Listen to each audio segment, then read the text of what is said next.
y'all, it's Kay from the Literary Apothecary, and today we're going to do the L tag, which was created by Jim Books Reading and Stuff. Jim has been making his way through the English alphabet, doing one tag per letter and creating questions based on that letter. He tagged me in the L tag because Literary Apothecary starts with L. And so today I'm going to be doing his tag. I'll put his original video in the description below.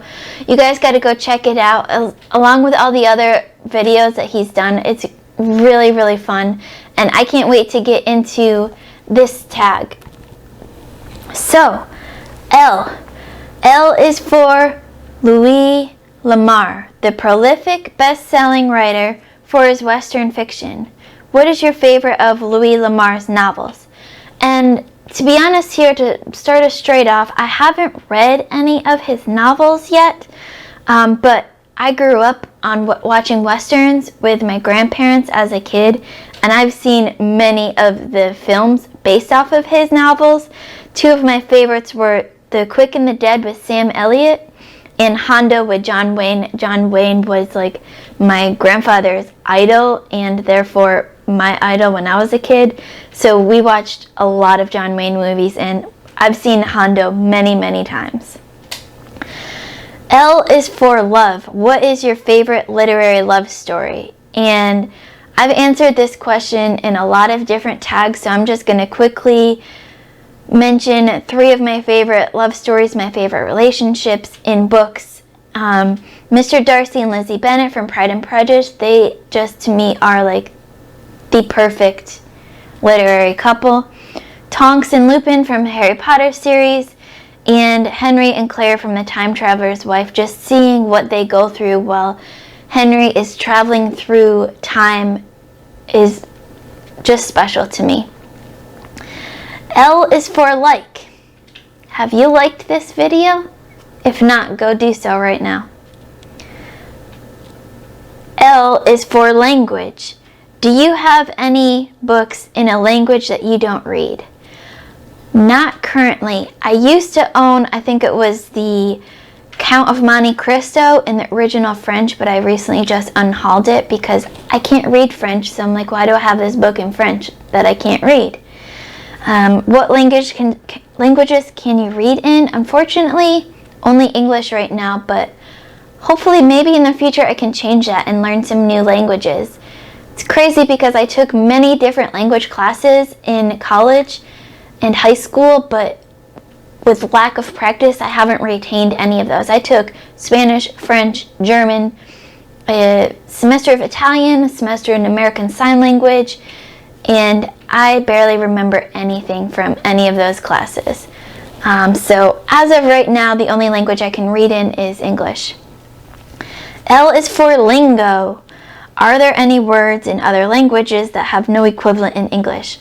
I'm sure there is a whole ton of other words in other languages that have no English equivalent. Just on a very quick Google search, I found this Japanese word bokedo, and I just love that word. It just looked cool. L is for literary fiction. What is your definition for literary fiction? And for me, literary fiction is that fiction that reflects the human condition. It takes a deep dive into a part of being human and what it means to be human and the different aspects of humanity. A lot of times people call literary fiction classics. It doesn't always have to be a classic, but a lot of times it often is. Contemporary fiction, a lot of times it's literary fiction. It just has that literary feel. It's hard to describe in words what literary fiction means to me, but it's more of a feel when I'm reading the book. L is for Lolita. Have you read it? What did you think of it? I have not read it yet, but I will be reading it hopefully sometime soon because it is one of my bibliotherapy books for loss of words. So I will be getting to that somewhere in the future so I can do a bibliotherapy review on that. I know it's one of those classics that You either love it or you hate it, and I hope I love it because I hope I love every book I read. So we'll see how I feel about it once I've read it.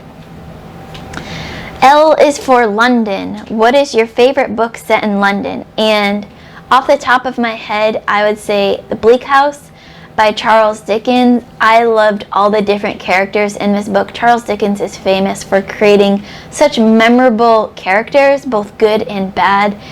And his characters in Bleak House and his character names are just absolutely fantastic.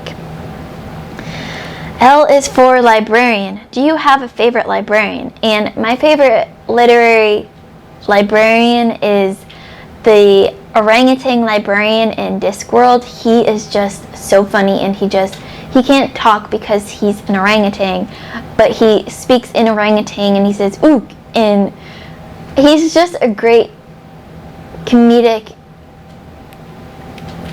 character in the Discworld books, especially the City Watch books by Terry Pratchett, and I just love that character so much. And then the last question, L is for last. What is the last book you read? The last book I read, I just finished it this morning, and that's Malice by John Gwynne.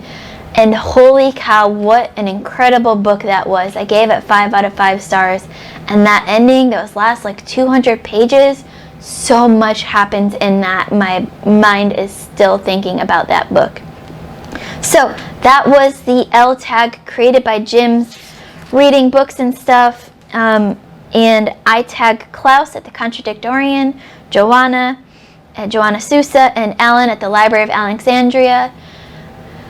I can't wait to see all of your answers. Put your answers down in the comments below if you weren't tagged. Don't forget to like, comment, subscribe. Don't forget to go check out Jim's videos. They are fantastic, and I love watching him get through the alphabet. As always, my Patreon and Discord information will be in the description below. Keep reading, and I love you all to the moon and back. Bye.